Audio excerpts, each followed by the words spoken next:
Thank you so much for the introduction, Dr. Kishore. What I'm going to do is I'll just share my screen first to present.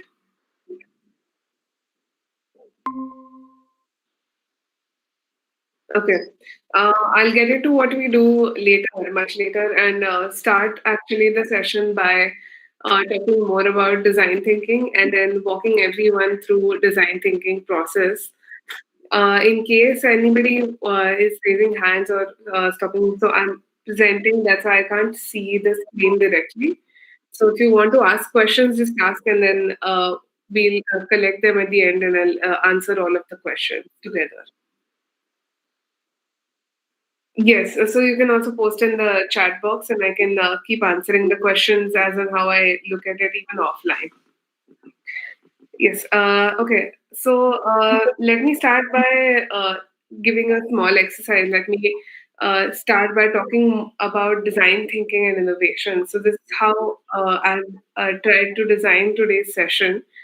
Is that we start with what is design thinking or how we understand design thinking, especially in the Indian context. I'll walk you through some case studies to help you understand it better. Then we do a small exercise for you to understand design thinking in terms of how it works and what kind of areas are important. So we'll do two activities followed by each other, and then I will talk about the double diamond approach and design of how to identify the right problem and to get back to validating solutions with the double diamond approach. Once after all of these are over, we'll get into questions for the last 15 minutes of the session. I'm thinking this is 11:30, so it's approximately should go on till 1, but we'll try and cover as much as possible before 12:30 itself. Okay. So tell me, what is the most famous invention of man? Like, what do you think is the most famous invention? Right? Now, because this is an online session, so I'll try to give you an answer. It's like one of the answers that we always get is electricity has always been a great invention, but another invention that kind of steps on top of electricity, let's say the wheel. So let's talk about the wheel and how it impacts us or how it basically falls into the whole design thinking aspect. Okay. So let's say if wheel is the most famous invention. So why do you think the wheel was invented, right? There's a lot of history behind it. A lot of you can see that even the Egyptian history shows the design of the wheel and how it was invented, why it was invented. Why do you think wheel was invented as a product? I'll give you a small idea. From this picture, I think you are reaching to the point which I'm pushing you into. So yes, the wheel was invented to make pots, essentially. Uh, Now I look at this from a very design thinking point of view uh, because the pot or pot maker and the pot making machine, all of it kind of falls a lot into the aspect of design thinking, and the major parts of what is a good product, or what we say that the design thinking innovation includes is the viability, desirability, and feasibility. And that's what we can see in the wheel and in the pot making, or the business of pots, even if you look at it that way. Now, if we start thinking about it, uh, when do you think, how do you think the wheel actually came into existence? How do you think they actually came up with the idea that maybe we should use a wheel to make this particular product? There is not, I'm pretty sure that not one person singularly went to a potter in the ancient times and said that I need a pot. they probably went to them and said, presented different problems like not being able to carry water, not being able to store water, not being able to, let's say, carry water for a long duration, or even not being able to, let's say, drink out of it, or things like that. And even for other purposes like food and grains, I'm sure a lot of people went to the traditional potter and said, I need something to carry, I need something to wash, I need something to store. And this intelligent person was saying that so many people are requiring the same thing over and over again. And the number of people who are going to require these objects is going to be so many that there has to be a more scalable approach to it. Now, this is the viability part, which I can viability, or rather, this is the combination of the viability and feasibility part about the pot making that I can talk to you about. So, what is something that is going to make people carry water? Is it can be just a mud pot made out of hands, but this person decided that okay, we need to make a lot of them.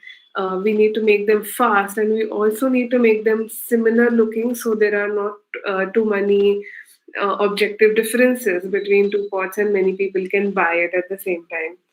What amazing thing about the wheel is that it's a carryable device. It can be made out of the next stone you look at, and it can be put in their backyard, which in which they can just pick up whatever materials are available in front of them, put a little bit of water in it, and then swirl it on the wheel to make the pot. So it kind of follows all three parts of viability, desirability, and feasibility. And let me talk more about viability. So, viability is the ability to work and survive. Most of the innovations that we make every day are usually going to work. Like we make them in order to function, to solve a certain purpose, and to end up in the right to give an end result of the right value to our end user. So we usually make solutions which are viable. And viability is something that is taught in our usual in our regular professional classes, where engineering we are trying to solve problems, in civil we are trying to solve problems, in a lot of areas. With viability, the functionality is kind of something that we know how to make it work, like how mechanics work. We know the viability. Feasibility is the ability to be conveniently done. Now, this is something that is mostly forgotten, or it is now coming back as becoming a more sustainable medium to create something. So, for example, pots are made out of mud, which is found right next to their house. Or if you even look at old houses, even look at houses in the villages, they're made out of materials that are found there. And the reason why they are made out of those materials is one, is because they can survive for longer in that kind of feasibility. But two, also it can be made economically. So you spend very less money and you also make it survive for longer. So that is the feasibility factor. And viability and feasibility kind of go hand in hand. If it functions but it cannot be made in materials available, then it's going to be very expensive, and it might not survive as well. So making sure that viability and feasibility are main factors of making sure that the product runs and is utilizable for the longest of time. But the most important factor that we all forget in innovations, in design thinking, or when we are trying to solve a problem using the design thinking process is desirability. Now, viability and feasibility is something that we all have thought about and all sort of account for at some place or the other. But desirability is a factor that we almost all forget about. So, making sure that a product includes desirability is what is going to make it saleable, and it's also what is going to make people use it a lot. Desirability is, of course, related to emotional design, or rather, it relates to emotions of people. But that is the most important factor of how people make decisions. If you think about it, um, most people take decisions. There's decisions based on emotions, and their emotions affect the emotions of everybody around them. So the let's say a child's emotions or the child's reasons to make decisions will affect how the parents also foresee them, or how the parents' emotions also evolve. So desirability is a very important factor. How the pot looks, the beautiful round pot which you actually want to carry in your hand, want to put it in your house, in your kitchen, is something that is why one of the reasons why you would buy it. This looks beautiful is one of the major reasons why you would buy something. So desirability is an absolute important factor that most of us forget. So to just revise in terms of the pot, if you look at viability, it's a beautiful symmetrical structure which allows you to carry water, and it also stores water in a more purified way using the materials available at hand, so which covers the feasibility. And the fact that it has a nice long neck, and it falls into the roundity and the objective and the beauty of how humans carry objects, is the desirability factor that covers it. So the pot not only helps store and carry water, but the wheel of the pot is actually something that has the viability, desirability, feasibility factors itself included. That's why I give this analogy a lot, because if you look at pottery, it's the most amazing design thinking innovation of man. uh, how do we actually arrive at viability, desirability, and feasibility is the process of design thinking. So this is how we arrive. So so I've divided this process into very simple three part. Okay, this hear, create, deliver. Or if you look at HCD, it's human centered design. So remember HCD, and you will be able to remember the process of design thinking very easily. So here, create, deliver. The most important part of design thinking, or to start the design thinking process, or to find the innovations that can suit humans, is the part of here. No matter what, no matter whether you're solving a problem for the entire world, or for the community around you, or for your look, or for the lane that you live in, or for even somebody who's just talking to you at home, no matter what you're trying to solve a problem for, you start with here. Uh, what here includes is the discovery of what the problem is. So think of yourself like a detective, like an investigator, and before you collect all the facts that are possible, you cannot actually give a solution to what has happened. So here has to go from a very detective direction. So first of all, you empathize with your user, or with the person who is facing the problem at front. Then you try and understand that as much as possible through experts, through their own family, friends, through any person who's involved, along with the person who's facing the problem, and try to understand to the depth of exactly what the problem they must be facing. The thing about problem finding is that if you point out the right problem in the right manner, the solution just presents itself. To give an example that explains this, for example, there is for example, if you go to a doctor and you say that, hey, I have a headache, just give me a Combi-Flam. The doctor's not really going to give you a Combi-Flam. They are actually going to try and diagnose what the problem is and why you have a headache. They will try to get into what you ate yesterday, what you did yesterday, were you stressed, were you relaxed, what kind of feelings were you having yesterday. And then they will be like, okay, maybe it's not related to yesterday, maybe it's a pylon from a month ago. and then they will actually tell you that, hey, you have a headache because of so and so reason, and that's why you have to take so and so medicine.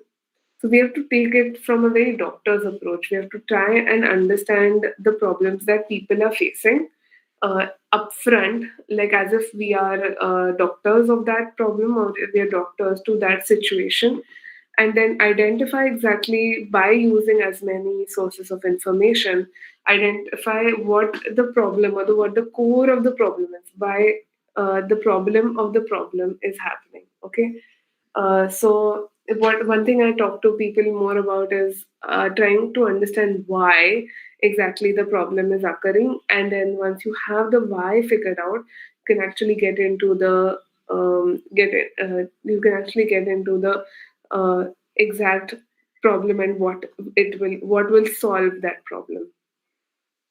This is where you get into defining the problem, as in you put down your insights, your information, and then you identify the problem. So this is something that I myself put in the create area, where you are creating the solution. But before you create the solution, you actually need to write a heading of why you are creating a solution for. So this is the problem that you need to identify, and that's the solution you're going to write.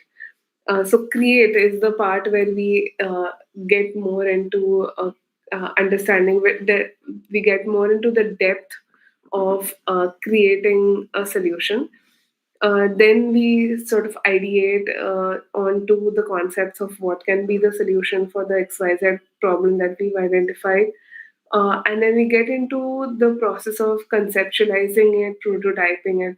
No matter what solution that is just said out loud, it does not really end up becoming a solution.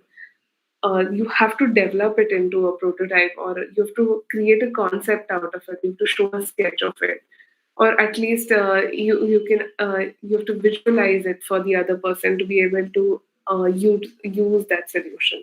So developing is a very important part of the process, and then at the end of it, it is deliver, is when you have the solution. You get into the validation. You get into validating it with your user, saying, does this work, does this help?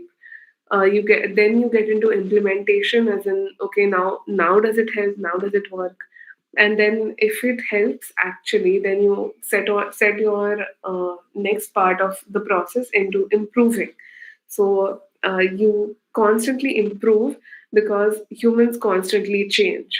So this is something that I will talk more about in the double diamond process. But uh, if you look at design thinking, it's basically a everlasting process. It's iterative, and it needs to go on forever. So you can constantly go from discover, define, develop, deliver. But whenever you're even in the second, third, or fourth stage, you can come back to discover, saying that, okay, maybe this is the part which I don't really understand much about this particular problem. I can go back and discover it more, and try to understand more about whatever situation I'm listening to. And this is also something that I'll get on to in much deeper sense when we get into the double diamond process. Let me give you a small case study, or rather, give you an example of how design thinking has helped, or how design thinking has been worked on by a lot of companies. There's tons and tons of companies, the multinationals, American, European, Indian even, who are using design thinking as a process to solve problems for their customers, as well as to solve problems within the company, to solve problems for each other. So that's something that I would like to sort of put some light on right now. Um, let's take the case study of Nike Flyknit, and tell you more into detail about how this product evolved. If you all must be knowing that Nike makes shoes, sport shoes for athletes, and or accessories, sports accessories for athletes, and they've always been in the game of, or in the they've always advertised themselves as somebody who cares more about the athletes than care about the profits or the designs or the colors. So this is something that they have stood by in the long time, that they have created products that they always work along with the athletes. There's always a few people from the Nike who are trying to understand how much their product has been utilized and what stage it is at. If you recall the success of Nike, they made this shoe called as Nike Air. Yeah, okay. So I think it was called Nike Air, and they this particular shoe was had actually a lot of perforation, and they launched it in somewhere around the 90s, and it took hit like anything. Everybody wanted Nike shoe with a big swoosh on it. And that's something that has gotten them really far. But they did not stop there. They did not just make Nike Air and said, okay, now that the athletes have cooling technology in their shoes, we are good to go. They actually went ahead into improving their product to make sure that people use it for a long time, and people constantly have problems being solved by their Nike shoes. So they went and sat with the athletes. They actually worked along with runners, and they realized that the soles of the shoes were coming out. So while running, especially. So a lot of athletes would have to either stick their soles or wear different types of soles inside the Nike shoes so that they don't slip out. While running, they actually have this movement, and because of that, there is a friction between the sock and the sole, and then the middle part of it is not as stuck as possible. It's actually just fit inside the sole so that it can be removed very easily and washed and stuff like that. So the sole would come out when they are running or when they are on the track, and that would cause a lot of discomfort. I'm sure that most of you understand the discomfort. So what they did is they actually went to the race track. They fitted these small running tiles to their shoes, the Nike Plus running measurement tools to the shoes. They sat and spoke to the athletes about how they feel and what they need to do and how they can help.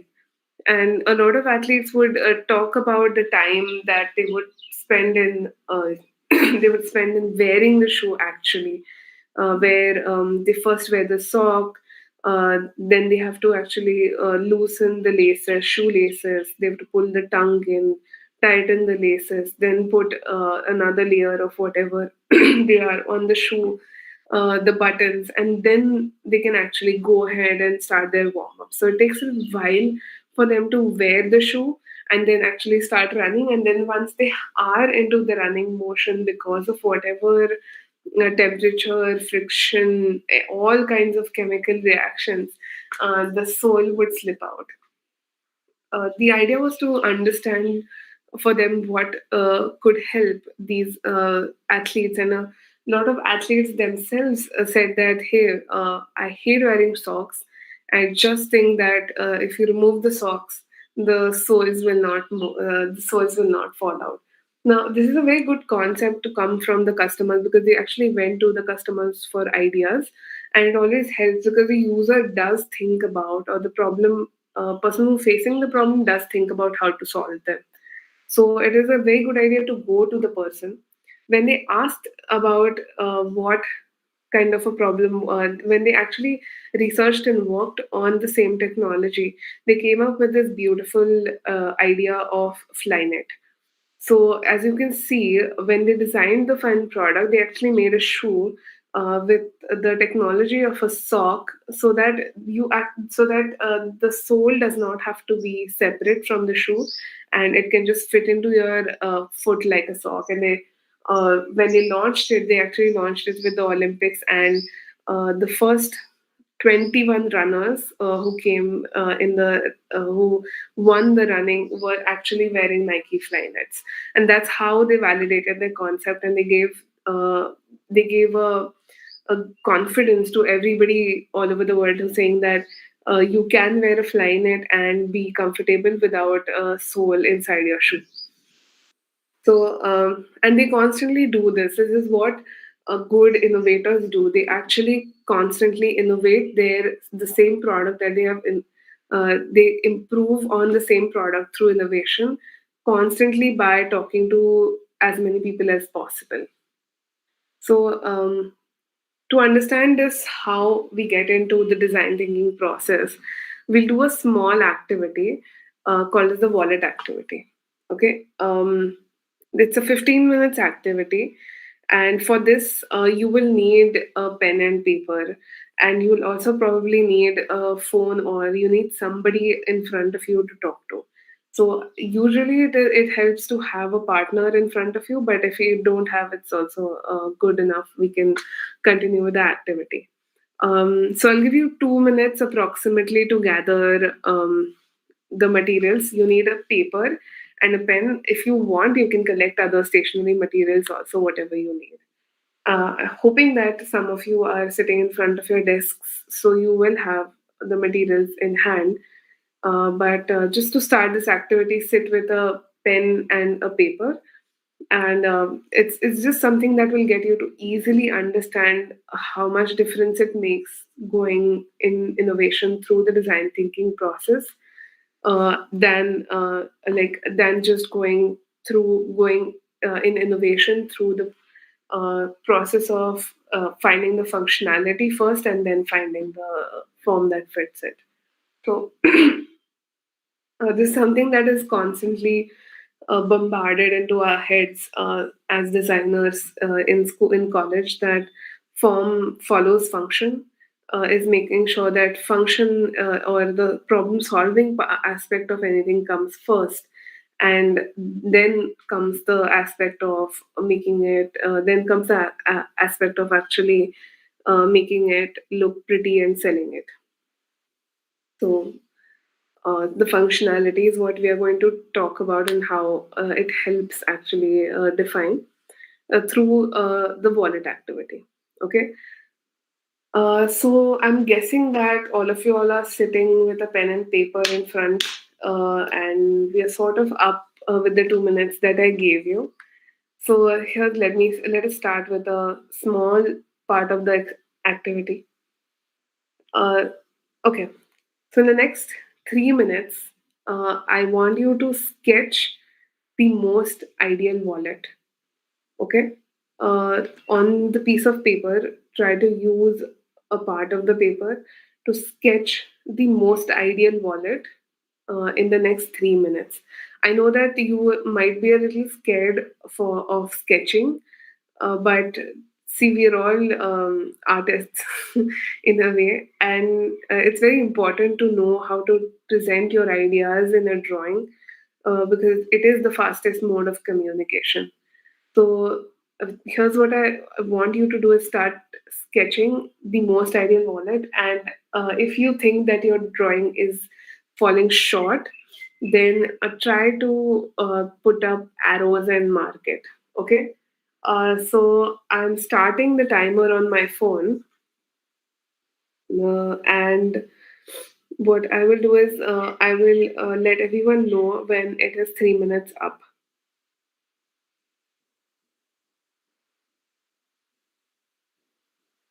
So here I've started the timer. As you can see, you have 3 minutes to sketch the most ideal wallet.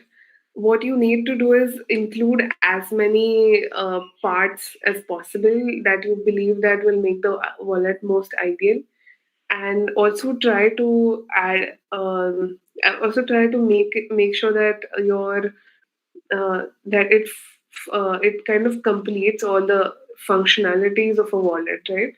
So it needs to definitely carry money for it to be a wallet. Other than that, whatever functionality you believe that is and that is necessary, you can sketch it onto that paper. So you have 2 minutes left, and till that time, I'll give you some. I'll give you a small time to start to continue doing it. I'm just going to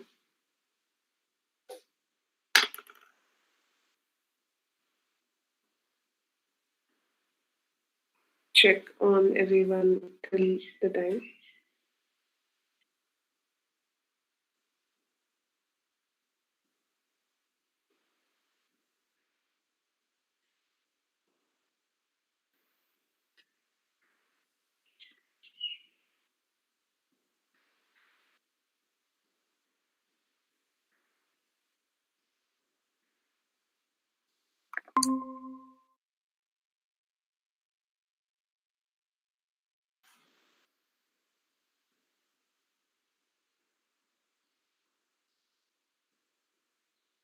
We have 1 minute left, by the way.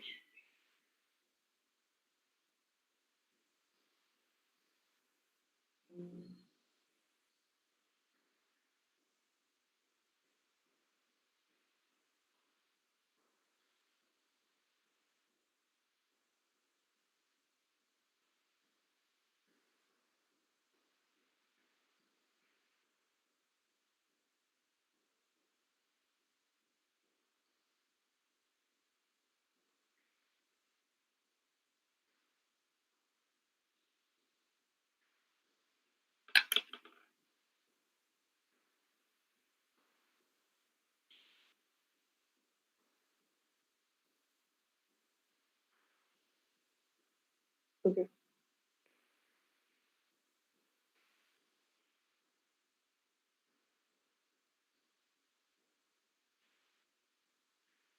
So let us move on. We have just 6, 5, 4, 3, 2, 1. Okay. So, yeah, I know.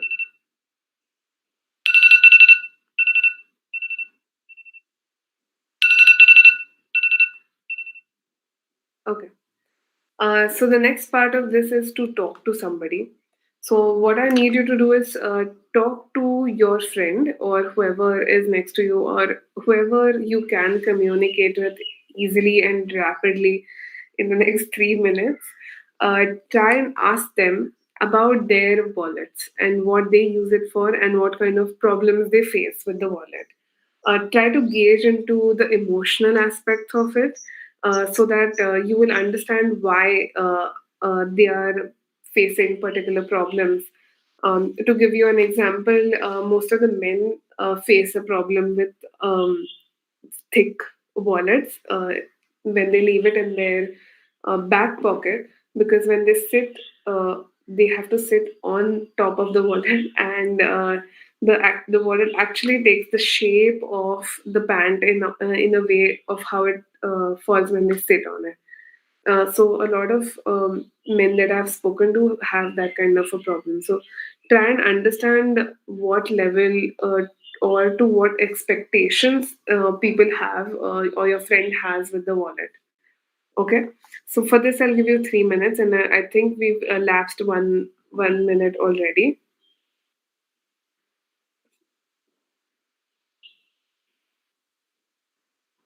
Okay. So the time starts now, and I'll give you, and you have approximately approximately 2.5 minutes left. Okay. So talk to somebody about their wallet. Keep your drawing aside. You don't need to show it to them. Just try and gauge into why what kind of problems they're facing, why they're using the wallet for, how many times they use it, what kind of features they like. Even talk about the materials they like, for example, and try to make sure that you gauge into as many details as possible for that wallet. You have 2 minutes to talk to somebody about their wallet. Okay, try to ask them about their concept of wallet, their own wallet.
Okay, 40 seconds left.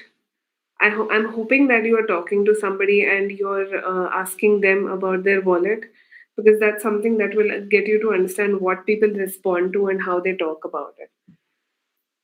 Um, I'll get into the depth of this a little further into this session through the double diamond process. You have 15 seconds left.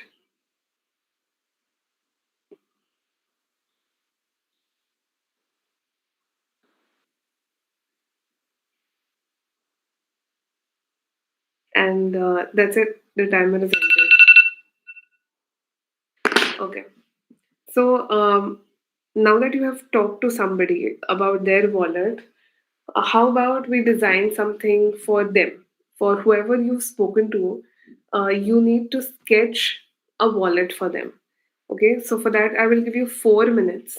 I know this is like a testament to your rapid sketching skills, but I'm pretty sure that you will be able to sketch to the defined detail in the next 4 minutes, especially with just a pen and paper. Okay, so try to sketch a wallet for the friend that you spoke to, or for whoever that you spoke to in front of you about their wallet.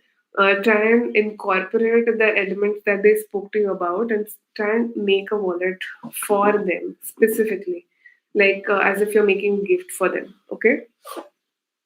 So in the next 4 minutes, I need you to sketch a wallet for them. Uh, and your time starts now. 4 minutes.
So we started by sketching the most ideal wallet. Then we went into talking to your friend about the wallet. And then now we are sketching a wallet for your friend.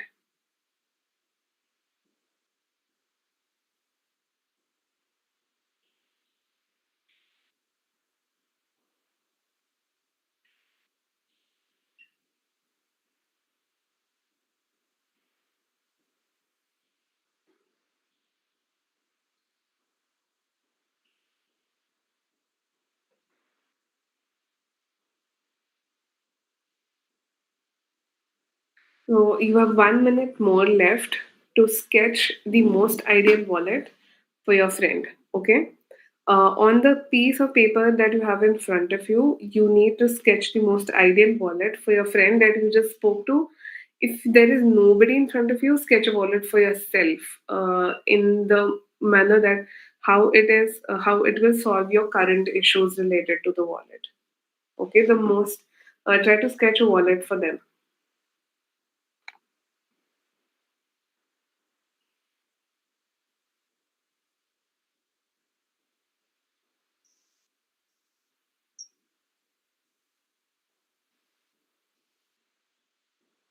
Okay, there's 20 minutes, 20 seconds left on the timer.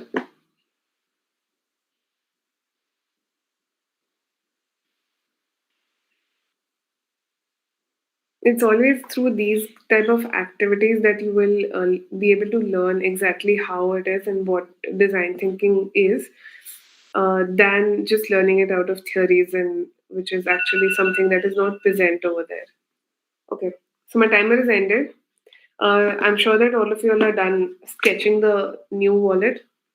And the last piece of this is to compare. So compare your first sketch of the ideal wallet with the new sketch that you made after talking to someone. If you see the difference, the first one is more of a unrealistic manner, or something that you will not be able to sell.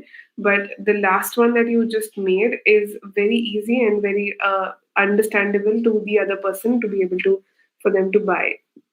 Okay. Um, so let us move on to the next part of this. This is what we did in our exercise right now. We heard, we created, and then we delivered, and we showed it to people, and try to also gauge a little bit of validation from people by talking to them, showing them your design, asking them, do you like it, will you use it, those kind of things. Okay. So we followed this process of discover, define, and develop, and then we eventually will be delivering it. So let's say that when we look at design thinking, the discover, define, and develop is, let's say, probably the top of the iceberg. But actually putting it out there and getting it used by somebody is like the entire deep cold trench of the water of the iceberg that we kind of miss out on. Okay. There was a next exercise which was planned in this order, but what I'm going to do is I'll skip that exercise, come back to it later once after I've explained to you the process, and then we'll get into the exercise. Okay. So we're talking about here create deliver as a human centered design process of design thinking. I'm trying to make it as scientific structured as possible, but stick to me. This is something that has come out of very human practices. We don't usually go out and find a solution without actually understanding problems as a human tendency itself.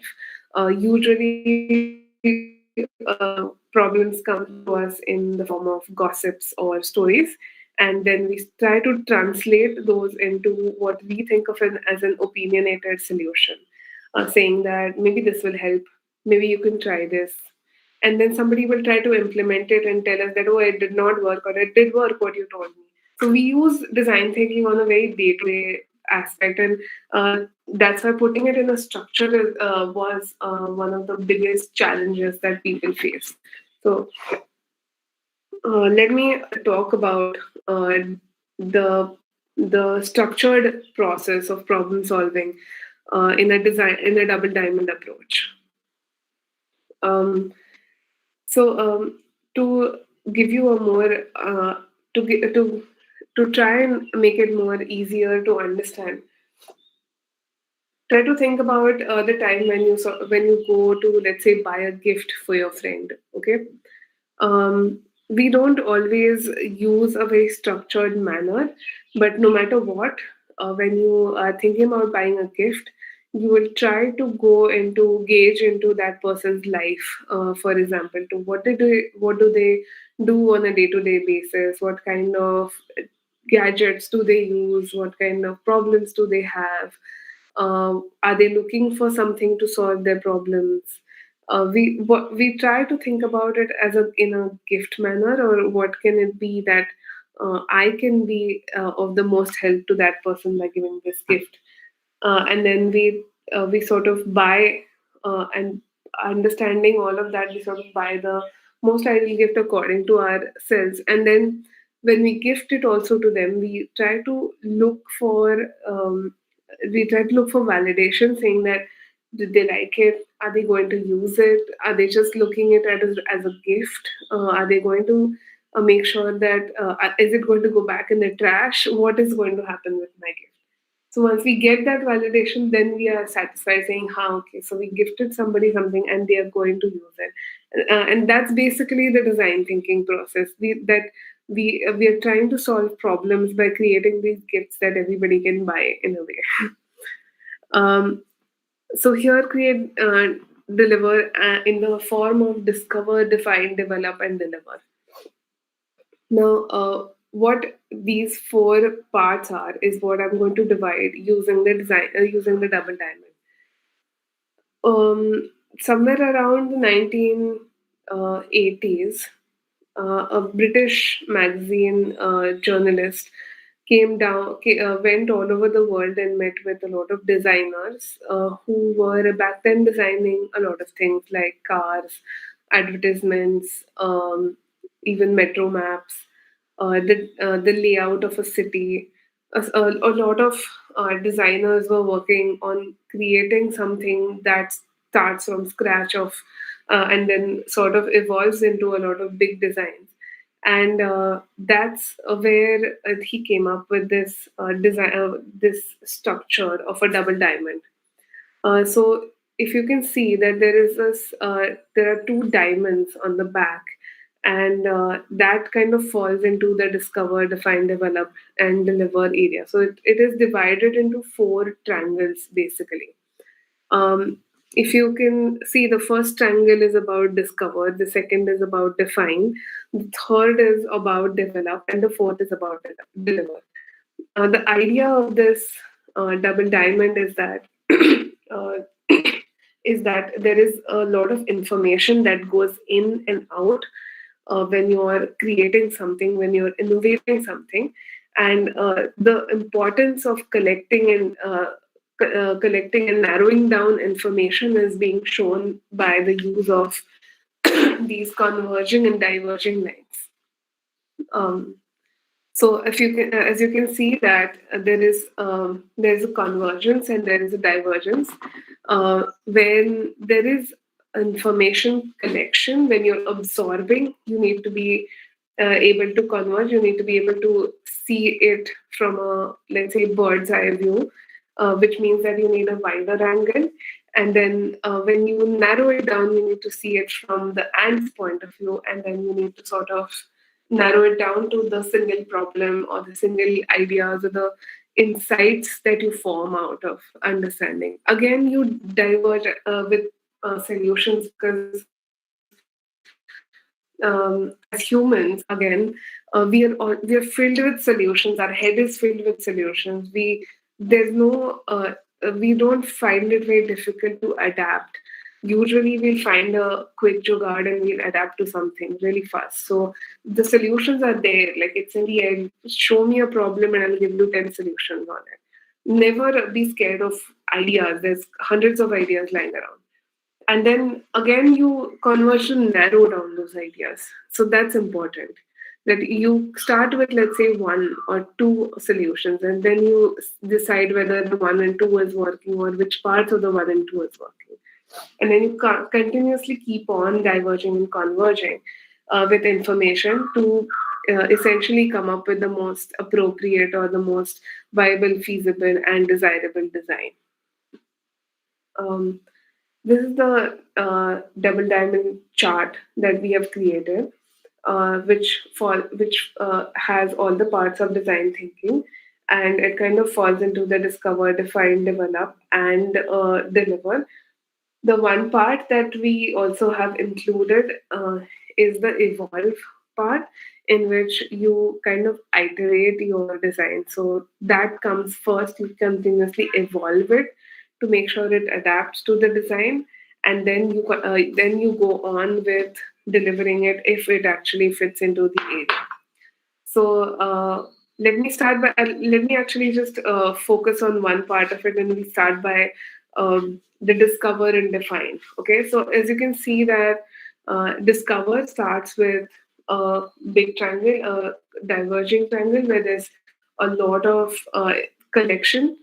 How does discover work is by doing primary and secondary research. There's also tertiary research, and but we not get in that much depth because I'm sure most of you know research methods and how research methods work. So let's start by discovery. In this, you basically what we do is we immerse ourselves into the customers or into the users who are facing the problem.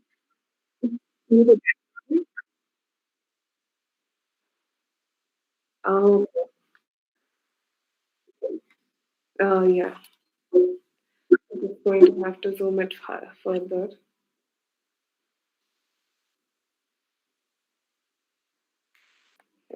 Otherwise, I'll just zoom it here and then we'll be able to see it. Okay. Um, right. So we basically immerse ourselves into the users' stories. We try to understand their lives to the depth of it, and usually, what helps is how did you come to this point. So, trying to get as many stories from people will help you empathize with them rather than just giving them a survey.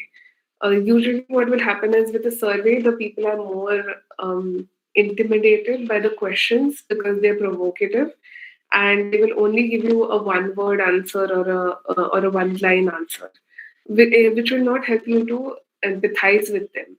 What we need to do is ask questions in order for us to understand the user emotionally, or to understand the problem persons facing the problem more emotionally. So storytelling helps because there are a lot of things that there's a lot of layers to stories. There are a lot of people. There's a situation. There's a setting, and then there's also a background to it, like why it happened and how I reacted, why I reacted in that way. So try to get stories out of people a lot.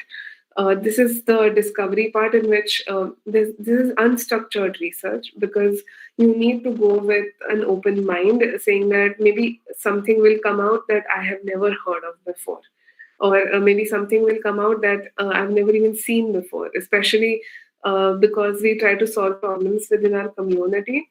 What happens is that we have seen the front side of all of it. Like if you go to your local banya or your kirana store in your lane or outside your lane, and you start talking to them about what they have faced, let's say during these COVID during the COVID pandemic times, they will tell you stories that will get these people much deeper than what you see up front from the outside from the corner of your house. So try to put up, let's say, 5 questions, but each question they should spend at least like an hour answering you. What a good interview is, the reason why I say interviews is because you're trying to ask them to tell stories. You're trying to ask them to put up incidents in front of you which have shown evidence of, let's say, the problem, rather than just a survey in which you ask, did you do this? And then be like, yes. Was it difficult? No. So these type of questions will not give you, and that's why we call them interviews. Because they will give you an in-depth understanding. There's also documentation, then the meetings you can do, and then there's a lot of observation that you have to do. We are human beings, and everything that we have can absorb information, like all the senses that we control and don't control as well. absorb a lot of information is what, and that information needs to be taken account for. So the sense of touch, what how it feels and what the textures of things are, for the even for the user, for people who are going to visit, trying to understand what sounds come, because a lot of times sounds are something that emotionally changes. Like good music affects us and bad music affects us. Sounds is something that need to be documented. What they talk obviously needs to be documented. How it tastes needs to be documented. What you see in front of you needs to be documented. Three people came in walking together, one person sat on the chair. All of this is observation, and it adds to the experience of the solution, and that's why all of it needs to be documented. Your solution, like for your okay, I'll get into that in the next part. The next is define, is when you identify these themes coming out of stories where there is a lot of where there's a lot of emotional problems that they face. You'll easily, if you talk to two or three people, you'll find patterns and you'll find similarities. You'll also find how coincidences are happening between them and how those are related to the viability or the feasibility of the problems they are facing. So all of these patterns from your findings, for example, like if you look at all the detective shows, if you look at all of these detective shows, they have a huge board, which is a investigation board, and they will put up these photos of criminals, photos of victims. There'll be photos of houses, all the evidences they have collected, all the recordings they have collected. Everything will be in front of them, and then they will try and draw patterns in them. They'll try to say that okay, this person is connected to this person is connected to this person, and that's how their process is formed. Okay, maybe this happened and then this happened and this happened. So derived that's a derived definition that they have come up with. Okay, this whole thing makes sense because of XYZ reasons, right?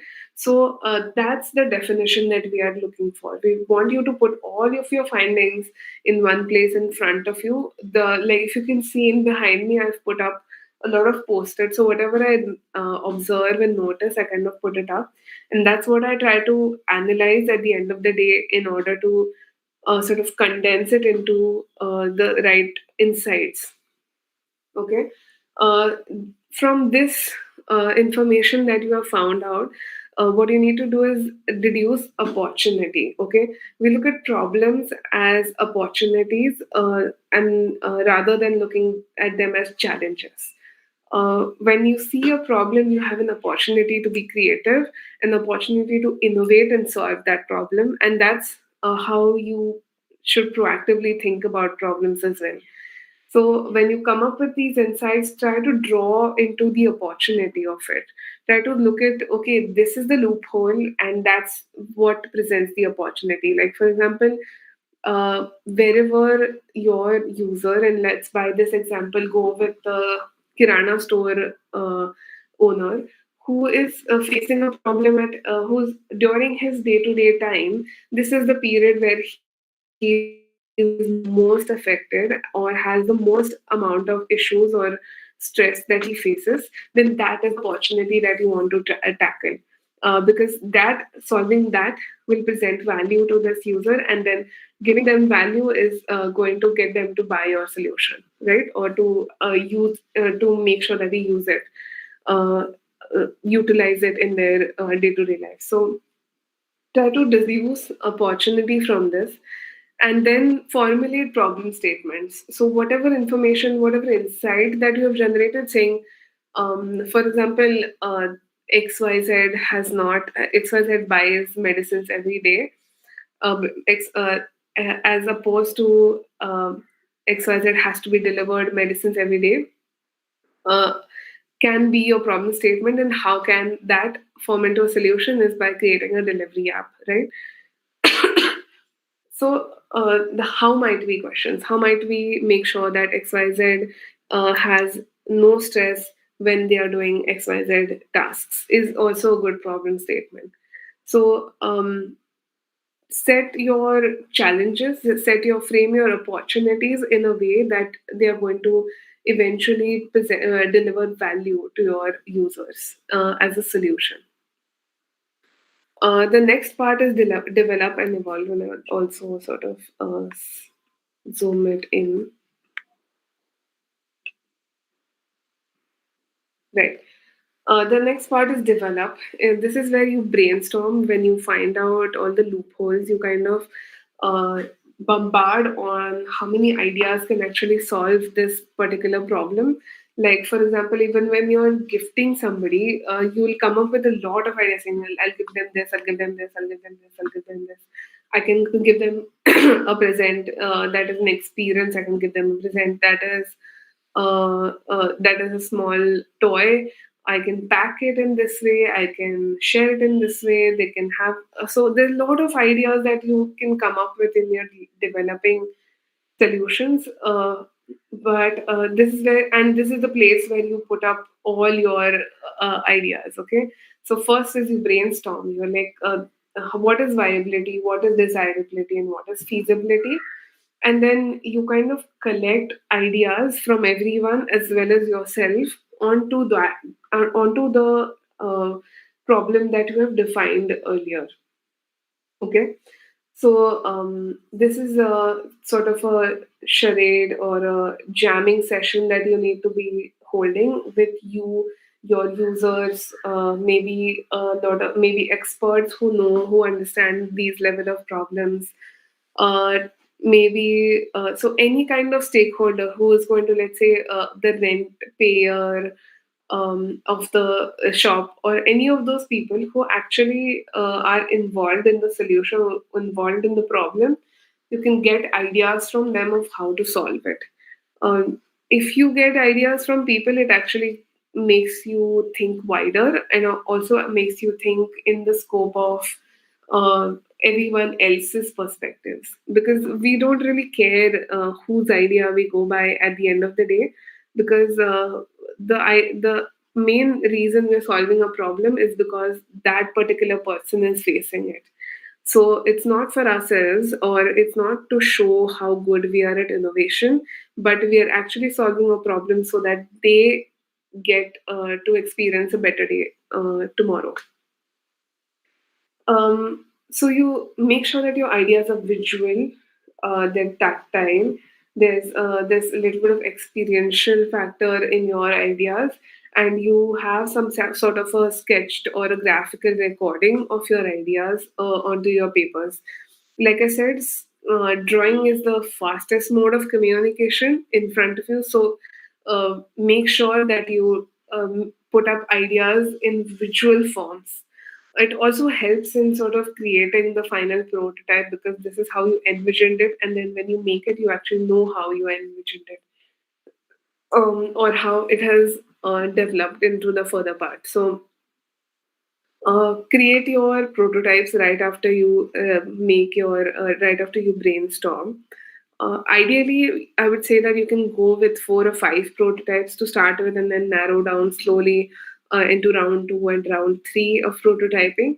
But you can also start with one and then discard it and go to 2. So that's what I think Einstein did with electricity. That when he was trying to figure out which filament to use, he used a method of discarding the prototypes. So he tried one, discarded it. If it didn't work, tried the next one, discarded if it didn't work. But every time he discarded, he noted down what exactly were the parts that didn't work and what exactly was the reaction.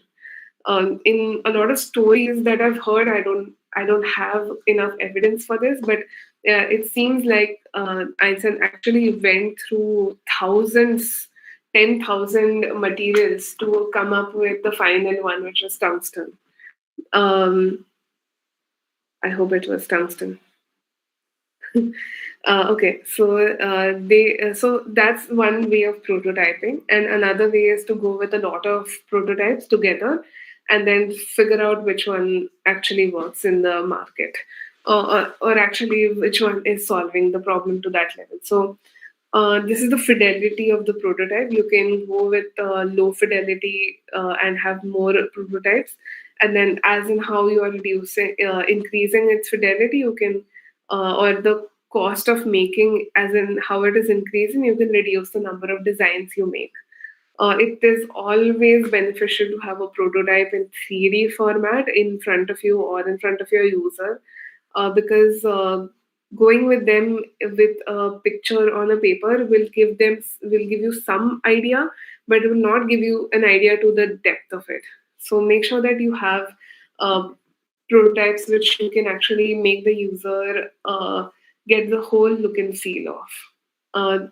Once you gather insights from them, you analyze the insights, like you go back to your discover process and try to get them to interpret your design in terms of what more problems they might face with that design. Like, for example, if you are giving somebody a hammer, is that hammer going to make their hand hurt? Is the problem that you need to figure out in your prototyping process. Is it going to be heavy? The ergonomics of it, does it look nice? Is the color doing well? So all of this goes on to validation and iteration cycles. So you need 2 cycles of validation and iteration until the point where you find a design solution. Once you have found the solution, you need to implement it in the way that one, it is viable, as in it solves the purpose, solves the problem. Two, it is feasible, as in it is available to them when they absolutely need it, and it is made out of resources that are available in the same area or economically. And three, it is desirable, as in when they think about the problem or when they are facing the problem, they immediately think of the solution that you have given them because it feels good. Okay, so don't forget the desirability factor ever, and then you go and deliver it. If any of these factors, try and evaluate, uh, track if the product has remained viable, feasible, and desirable. And at any place you think that either of these factors are falling short, you evolve.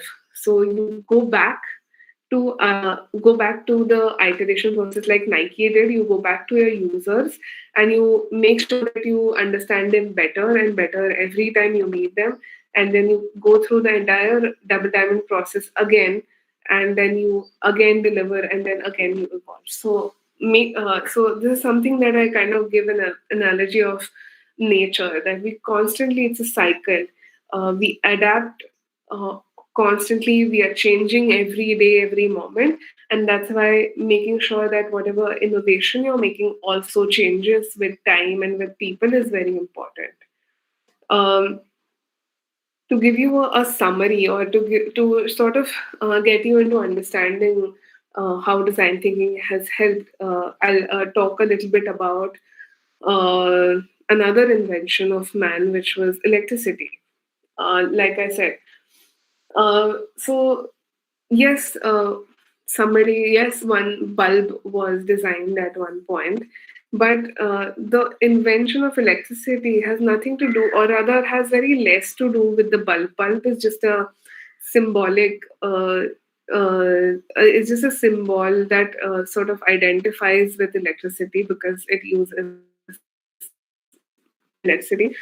But if you look at how electricity, or what is the main reason why we think of it as a invention, is because how it reaches to everybody's homes is and make sure that every of our day-to-day conveniences are charged by it, is the extent at which electricity is being is the invention or the innovation part of it.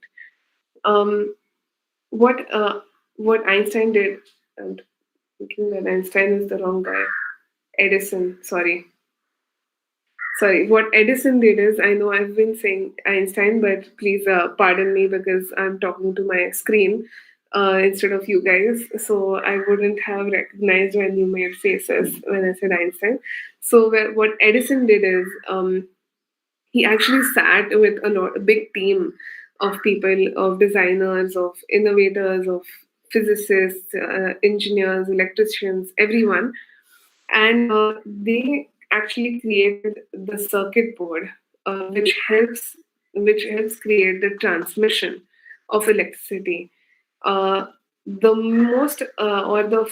most famous part of electricity that he actually did was design how it can be transmitted in everybody's homes.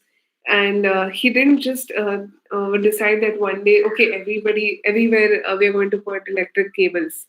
No, what Edison actually did is he made that bulb, and in San Francisco, I think they started by putting up the lamp, the street lamp. So he started by just one street lamp, and then he lit up the entire street, and then he lit up the entire city, and then he slowly grew his innovation. So um, the he did not just go by designing the bulb and he's like, okay, now you figure out how to light it.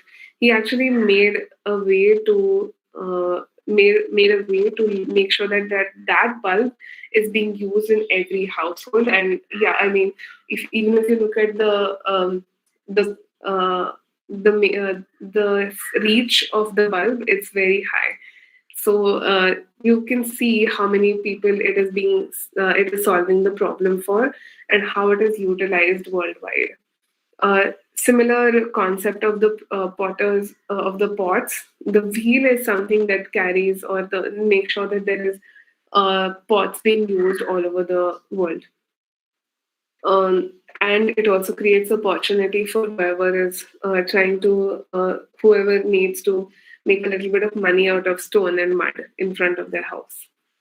So, to revise, this discover, define, develop, and deliver is a process that we follow in design thinking. You discover in which you understand, you gather as much as possible, then you define is where you narrow down. When you develop, you again go wider with as many possibilities as you can see, and then you finally get into deliver, and then you constantly make sure that and then you make sure that it constantly iterates, and you are constantly going back and redeveloping your innovations. I'll give you another example before we get into the last activity.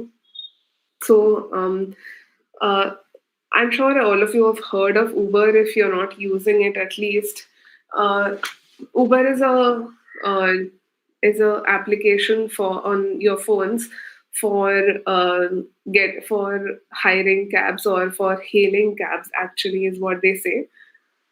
So, how did they go about that process, and what changed the whole part of Uber?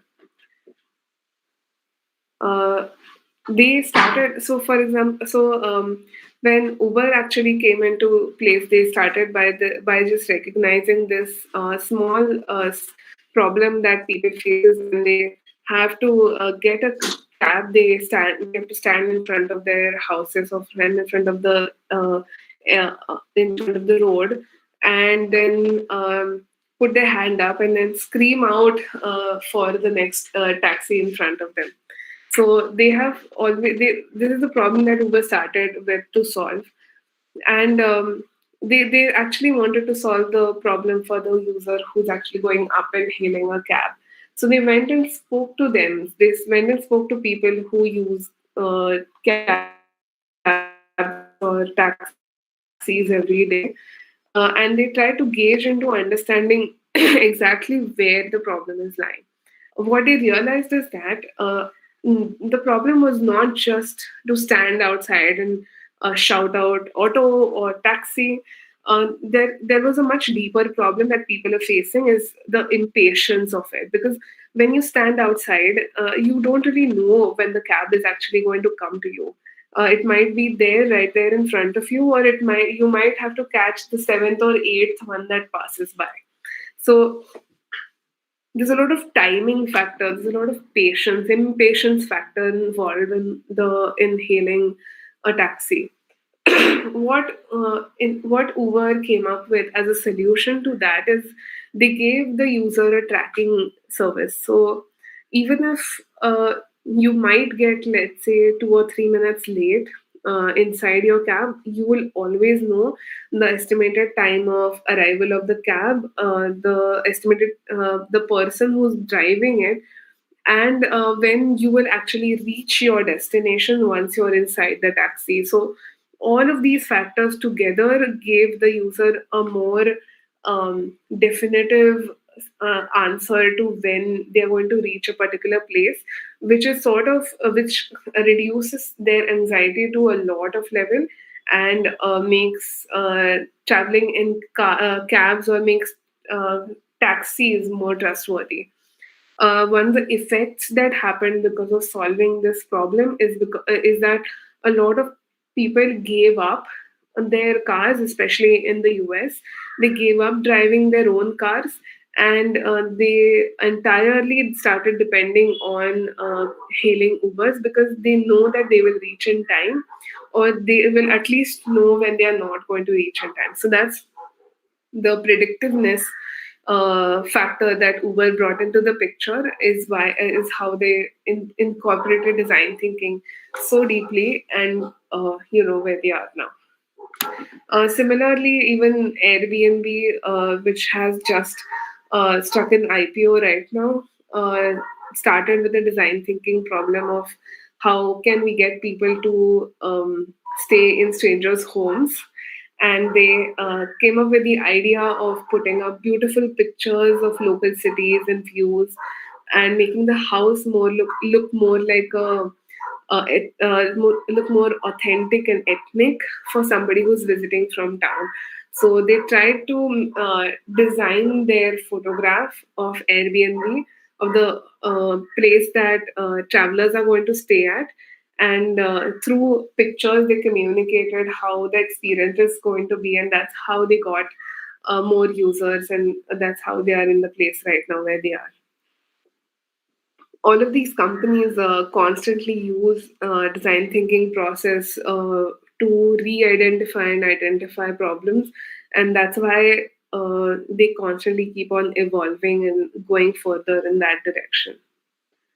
Um, okay, so we'll do a small activity for next 5 minutes to understand the importance of process. Like, we actually went through the double diamond, but a lot of us kind of skip um, steps in the process to finally end up to the solution. We usually just think of the problems, and while talking to somebody itself, we'll come up with a lot of solutions, which will skip the middle steps a lot. So what I will do is I'll give you 5 minutes to draw how to make a toast.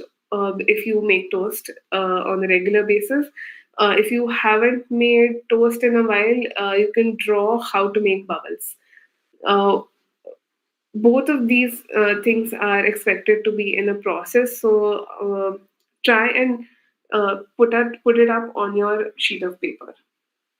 Okay, so I'll give you 5 minutes for that, and then we'll have 1 minute. We'll still have 5 minutes to go for questions. Let me start the timer.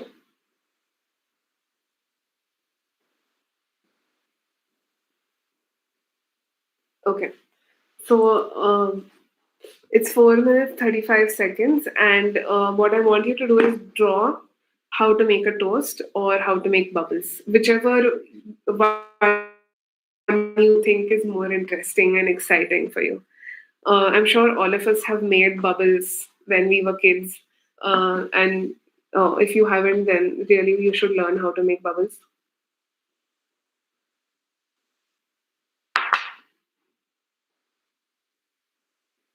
Also, on also try to understand. Also, if you haven't made toast before, try to draw how to make toast on a sheet of paper. Make sure that so this is something that will get you to understand the in-depth part of how in depth your process is, and how in depth you will utilize that process.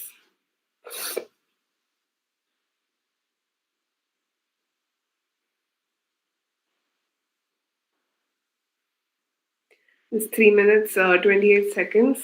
uh, we are we're going to draw how to make a toast on that on the piece of paper in front of you, and also how to make bubbles.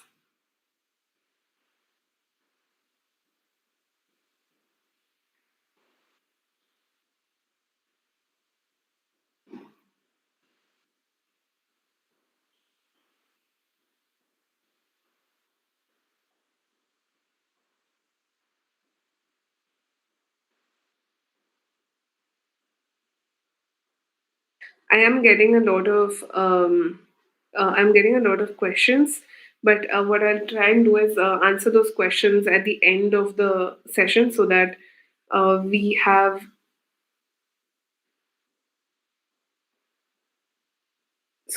more this thing in that.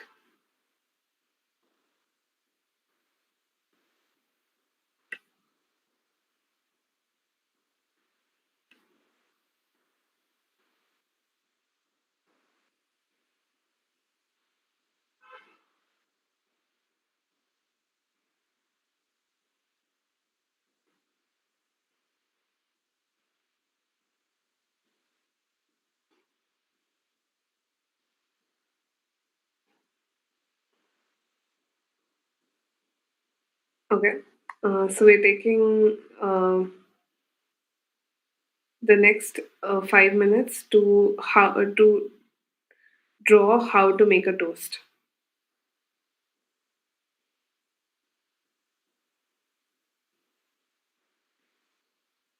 We have 1.5 minutes more left on the timer. So on your papers, please draw how to make a toast.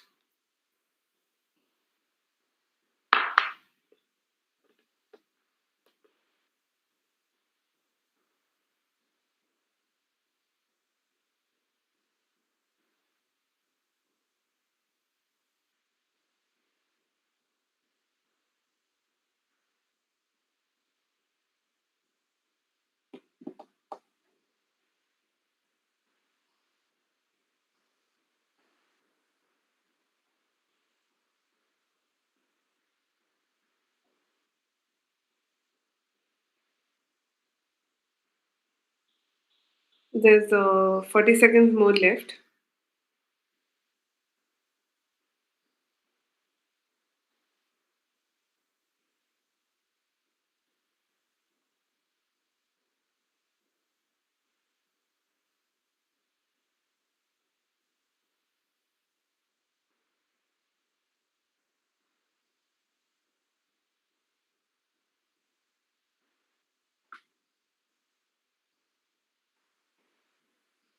There's 10 seconds left. 7, 6, 5, 4, 3, 2, and 1. Stop. So what I would like to see, or what I would like you to count is the number of steps you put into how to put into in each of these processes. The more the number of steps, the more detailed your process is, and the more detailed it needs to be. What I've seen is people put up to 30 steps to on how to make a toast, up to 35, 40 steps in how to make bubbles.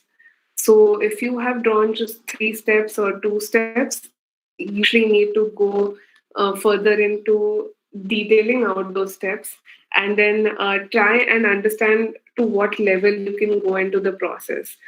What helps also when you draw these processes is how you can actually how the user can actually go through the process of utilizing a solution, and that's a very good area to start your prototype with, saying that if it's an application, then at which point are they going to pick up their phones and open their app store and download the application.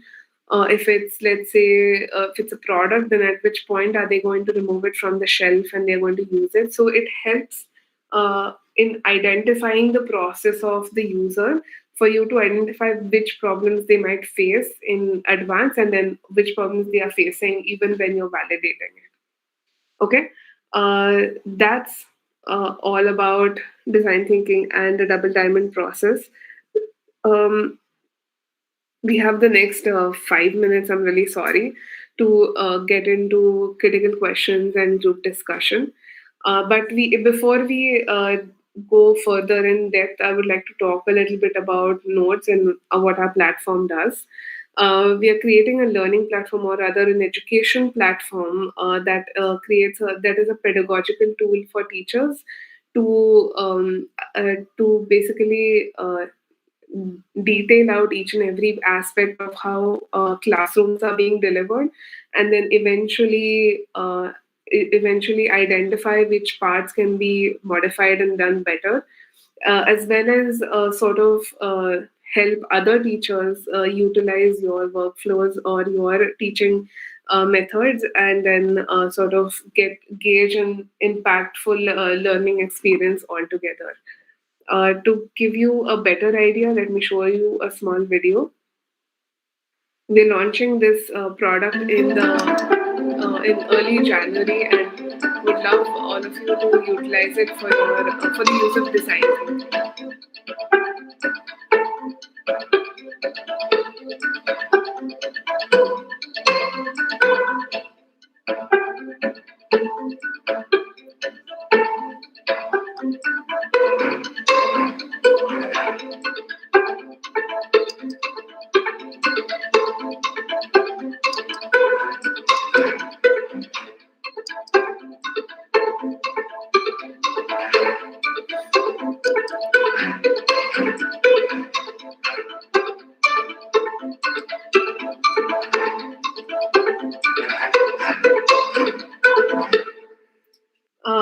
Uh, right now, if you open app.ednotes.com, uh, it is you can sign up on app.ednotes.com as a teacher, and there are a lot of these free courses of design thinking that we have uploaded with all the teaching materials, the instructions, the resources to be able to deliver it to your students and to get an understanding of how it works. Eventually, we'll also help you organize your own lessons in order of design thinking. So that's where we are at. We are there's also uh, sorry. So let me just conclude by saying thank you, and if you have any questions, this is where I'll be taking them.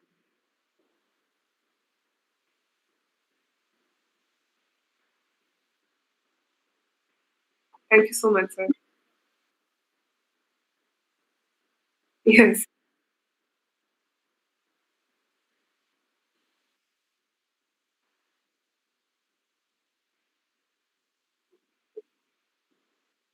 thank you.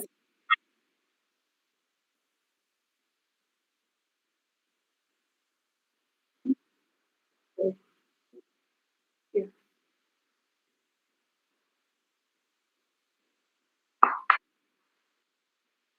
yeah, yeah, yeah.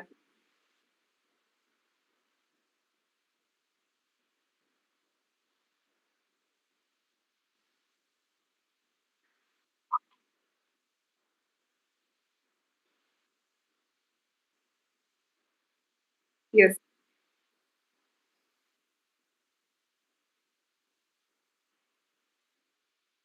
yes, yes, yes, yes. Uh,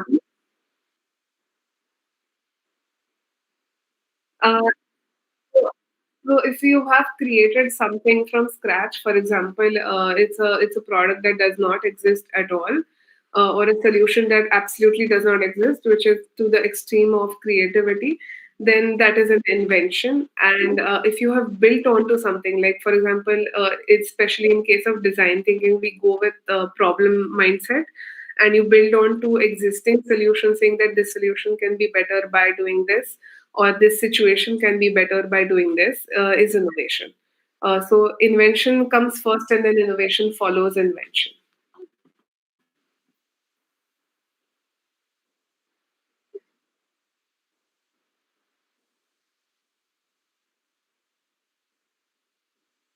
it's as if you start looking at all innovation as problem solving, then try to go with discovering who your audience is that you're marketing for.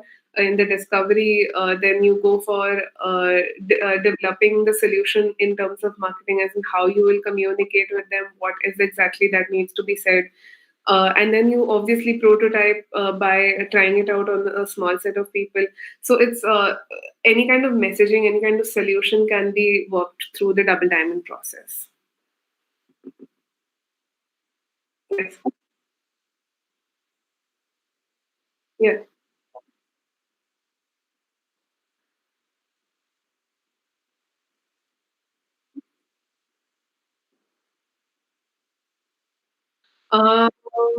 Because it's a very human innate process, design thinking. There is not much, there are not many softwares designed for it, but there are some apps that can help you.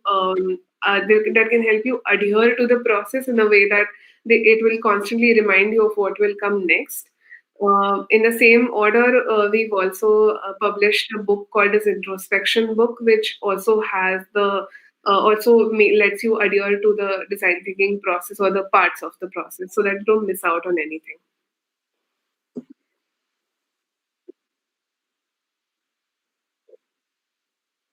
Yes, sir.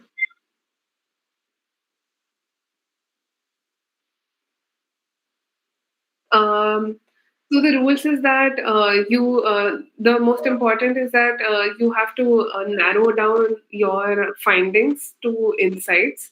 So try and get into exactly why XYZ information happened, rather than just going by exactly what people have said or exactly what you have observed. So one is that you have to actually put an insight onto what you have observed and what you have collected rather than just going by exactly what it was. And then second is that you need to find opportunities, right? So that it helps if you put everything on sort of a process chart, as in what kind of experience does your user go through with, and then how can you, and which parts are the loopholes or which parts are the ditches in which you can fill with your innovation. So try to go in your synthesis through more of a narrowed down approach where you are the expert innovator and you've gathered information from all the subject matter experts.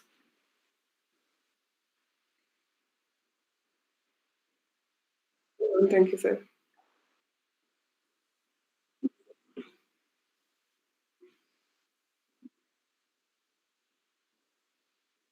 uh,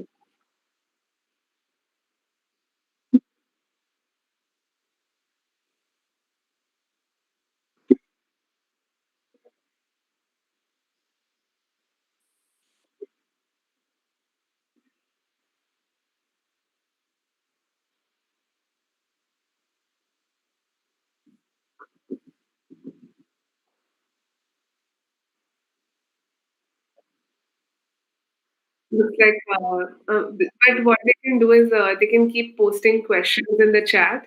And, I can comment on the question whenever we have the.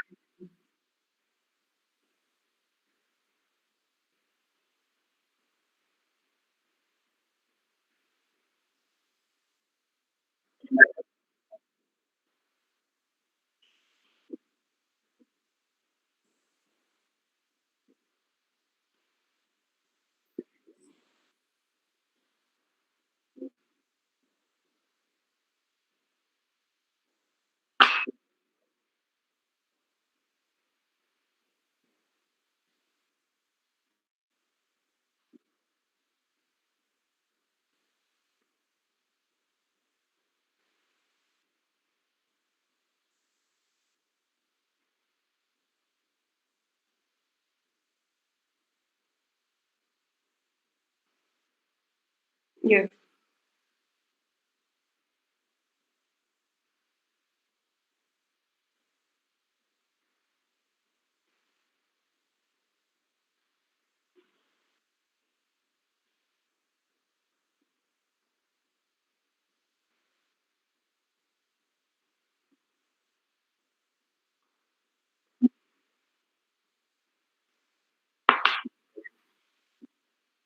Yes, sir.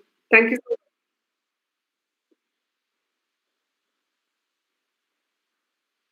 Thank you so much. I had a good time.